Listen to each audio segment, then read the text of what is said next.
Welcome back again to my channel. This is Faceless Raw. Salamat sa inyong pag-antabay. Sa ating pong talakayan ay panonoorin po natin at pag-uusapan natin ang nangyaring pag-atake sa loob mismo ng church ni Bishop Mar Marie Emanuel. Si Bishop Mar Marie Emanuel po ay isang Iraqi born-again Christian at siya po ngayon ay bishop ng Christ the Good Shepherd Church na naka-base po dyan sa South Wales, Wakeley, New South Wales, Australia.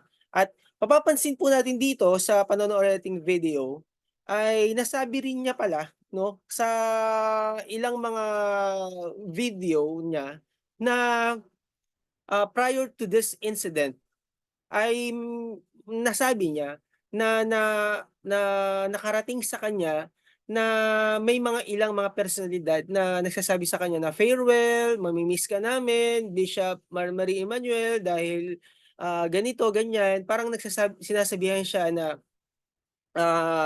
mag-e-end na yung kanyang buhay. So bago ito nangyari. Kaya nais ko pong sabihin sa inyo na ito pong vlog na ito ay hindi po pag-atake o kundi na sa ating mga kaibigan o ating mga kapatid na mga Muslim. Dahil hindi po lahat ng mga Muslim ay ganito po ang pananaw. Okay po ba? So bago tayo magtuloy-tuloy, panoorin muna natin itong short video clip na ito na akin pong nakita. Ayan po si Bishop Mar Marie Emanuel. Nagpipreach po siya sa kanya pong church. Overthrow the tables and kick people out and say, my house is the house of prayer, and you've turned it into a den of thieves.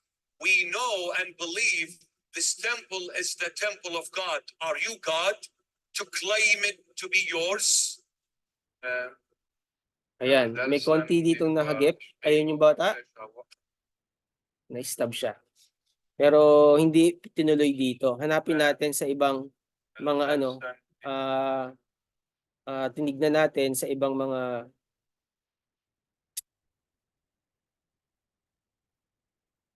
yan, sa ibang mga video.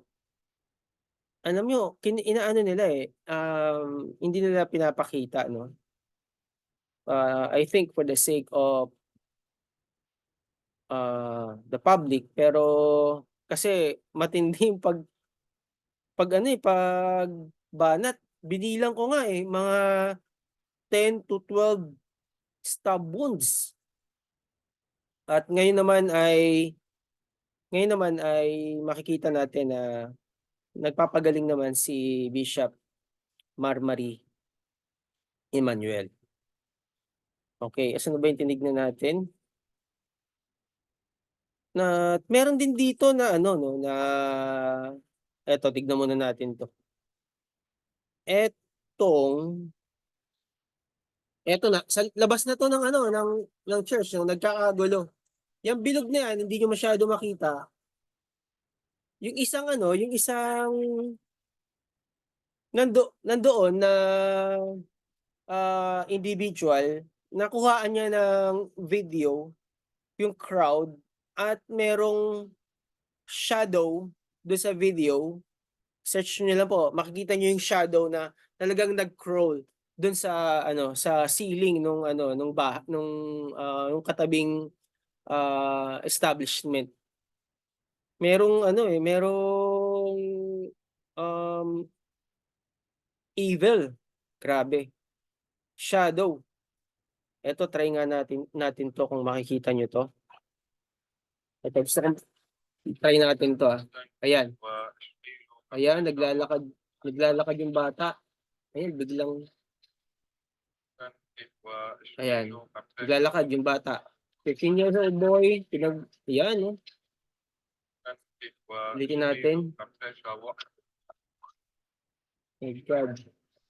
Yung iba sinesensored doon, no? I think for the sake of, kasi, of the people, kasi very, talaga siya.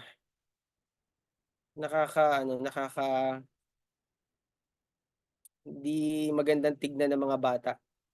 Nakaka-shock. Imagine, inside the church. Parang naalala ko tuloy yung nangyari kay Joel Austin.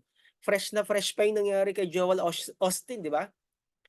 At grabe din, may namaril doon na ah, babae sa loob ng at pero yun naman ay ano, naproteksyonan, 'di ba, na-arrest agad yung ano, yung babae. Though, um, anak anak niya ata yung nasaktan 'no, dahil buti na lang meron dalawang officer dun na out of duty at merong dalang service firearms. Kasi kung walang dalang, pistol yung mga nandoon 'no, malamang baka nakapanakit yung babae na yun, okey. Pero dito talaga kitang-kita natin, nakita niyo naman na walang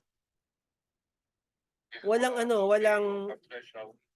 There has been walang ano, a video eto circulating medyo malinaw-linaw dito ng konti. saying that the bishop has 2 weeks to live. Ayun na, kita niyo yan? Yeah. And somebody saying, farewell, Bishop, and we're really sad to see you go. Ayan yung sinabi ko kanina, 'di I ba? was extremely excited when I heard that I have 2 weeks to live. Because I don't want to stay in this world. For me, it's over. Whether I stay or not, it doesn't matter really. I've had my share of this world, and I pray that the Lord takes me today before tomorrow. I want to be Napakatapang ng with. bishop na 'to. This is not running away. This is not an escape. No, I'm saying it with confidence in the Lord Jesus. I love you, Lord, and I choose you any time of the day, all day long, to be with you. I don't care about the world and whatever the world gives. Napakaganda ng So mensahe niya 'no? I was extremely happy. I thank the person who did this video. Thank you so much. I didn't know that I was dying in 2 weeks. So, Ayan, but bago siya sure, sinaksak, meron siyang napanood na video. maybe, I don't know. But as far as being sick and he has got 2 weeks left, that's news to me. So whether it's a disappointment to someone listening or it's a happy occasion, I'm just Kita yan, teka lang, Ayun, kitang-kita. Ayan, mas malinaw. Anyways, so yun ano, sinabi niya. At alam niyo ba na sabi dun na pagka nung sinasaksak na siya nung bata, napag-pray pa niya. Naipag-pray pa niya yung sumaksak sa kanya. Grabe yung pag-ibig ng Panginoon 'no. Sabi ko, ibang klase rin yung tao na 'to. Wow, praise God. At gusto ko pong sabihin sa inyo na si Apostle Paul, gano'n din po yung nangyari sa kanya. Siya po ay nakulong at pinahirapan, nabugbog, hindi kumain for the sake of the gospel, nagpatuloy sa paghahayag ng salita ng Diyos. Sobrang nangyari yung hindi siya halos walang tulog dahil sa paghahayag ng salita ng Diyos, pero hindi siya pinabayaan ng Panginoon. No, patuloy siyang iningatan ng Diyos dahil yung purpose ng life na yung purpose niya ay hindi pa na natatapos. Kaya kahit anong gawin kay Apostle Paul at magpunta siya sa iba't ibang lugar, eh iniingatan siya ng Panginoon. Hanggang sa nakapag-witness siya sa maraming mga tao, even in the jail, nakagkaroon ng demonstration ng power ni Jesus, ng gospel, na ihayag doon sa loob ng kulungan at kahit sa mga prominenteng tao, mga kilalang tao ay nakakapagpahayag po siya ng gospel, ng mabuting balita ng kaligtasan ayon sa ating Panginoong Hesukristo. Kaya itong nangyayari ngayon na mga persecution sa loob ng church, imagine sa loob pa ng church, no? Yung mga bata nandoon, alam niyo na, 'di ba, mga mga elderly nagche-church tapos biglang nagkaroon ng gano'ng kaguluhan. Kaya gusto po nating sabihin dito na, wag po tayong matakot, patuloy po tayong manalangin. Tignan natin yung heart ni Jesus for the lost sa mga taong hindi pa nakakilala sa Panginoon. Katulad ng ginawa ni Bishop Marie Emmanuel. Kahit na alam niya na meron siyang threat, no? Siguro kung tayo merong ganong threat, no, 2 weeks ago, tapos biglang nangyari yung ganong pananaksak, siguro magkakaroon na tayo ng guard sa no, sa church o bago pumasok tignan mo muna kung ano yung laman, 'di ba? Kasi kung makita niyo sa video, yung batang lalaki, naglakad lang sa aisles ta's biglang inatake yung bishop. Ilang stab wounds yung ginawa niya. At katulad ng sinabi ko kanina 'no, naipag-pray pa ni Bishop Mar yung bata na sumaksak sa kanya. Gano'n yung pag-ibig ng bishop na 'to sa mga taong hate na hate siya. Of course, hate na hate si Jesus. Gusto ko pong sabihin sa inyo muli na hindi po ito pag-atake sa ating mga kapatid na Muslim, mga kaibigang Muslim, kundi po sa mga iilan na mga tao na ayaw sa kapayapaan. Nais po nating sabihin na ang nangyayari sa panahon natin ay nakasaad po sa ating Biblia. Kaya bago po tayo magtapos, nais ko pong basahin sa inyo ang chapter and verse na ito na makikita natin sa 2 Timothy chapter 3 verse 1. Ang sabi po rito, dapat mong malaman na sa mga huling araw ay darating ang mga panahon ng kaguluhan. Sapagkat ang mga tao ay magiging maiibigin sa sarili, maibigin sa salapi, palalo, mapagmahal, mapagsamantala, mapagmataas, mapagsamantala, suwail sa magulang, walang utang na loob at lapastangan sa Diyos. Sila'y walang pagmamahal sa kapwa. Yun pala yung gusto ko sabihin kanina, tumalon ako sa isang statement. Walang pagmamahal sa kapwa, walang habag, mapanirang puri, walang pagpipigil sa sarili, marahas, at walang pagpapahalaga sa mabuti. Sila'y magiging mga taksil, padalos-dalos, mayayabang, maibigin sa kalayawan sa halip na maibigin sa Diyos. Yan po ang sinasaad ng salita ng Diyos na sa mga huling araw, magiging ganito yung mga tao. Hindi natin sinasabi na dati ba hindi gano'n ang mga tao? Hindi. Hindi yun ang sinasabi natin kasi dati pa ganito naman talaga yung mga tao. Ang ang sa ngayon ba, hindi ba ganito ang mga noon ba hindi ba gano'n ang mga tao, ngayon lang ba ganito yung mga tao? Hindi. Hindi yun sinasabi natin. Kapansin-pansin na yung mga tao ay sobrang masasama compare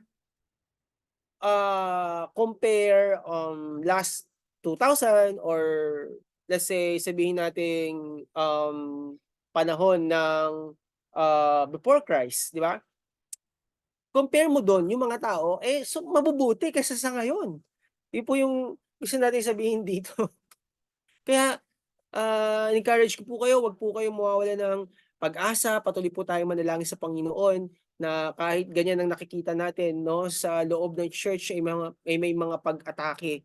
Nais ko pong sabihin sa inyo na wag po tayong matakot, patuloy po tayong mag-advance ng kingdom ni Lord, hayaan natin na ang kapangyarihan ng Panginoon, katulad ng ginawa ni Bishop Marie Emmanuel, kapangyarihan ng pag-ibig ng Panginoon, biro mo sinaksak na siya pero pinag-pray pa niya yung bata na sumaksak sa kanya.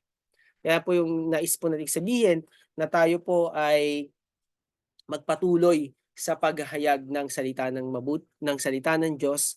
Sa pamamagitan nito ay makikita ng maraming tao na ang pag-ibig ng Panginoon, ng Panginoong Hesus ay tunay at wagas, na nagpapala, nagpapatawad, nagpapagaling, nagbibigay ng pag-asa, nagbibigay ng kalakasan sa bawat isa na nananampalataya sa Kanya. Kaya maraming salamat po sa inyo pong pagsama dito sa ating talakayan. Hayaan niyo po na pag-usapan po natin yung iba pang mga nangyayari sa paligid natin, magkaroon tayo ng observation, and let's compare it with the Bible, because the Bible, remember, is not catching up with what is happening around us or sa world events or current events. Remember na yung mga nangyayari sa ngayon ay nakasaad po yan sa Biblia. Tandaan po natin, the Bible is our reference point, and the Bible should be our top priority. So yun lang po yung gusto kong sabihin sa inyo. Ito po si Faceless Raw, at maraming salamat po sa inyong lahat na nagmamahal sa akin. God bless po, at kita-kita po muli tayo sa susunod na episode ng ating pong talakayan.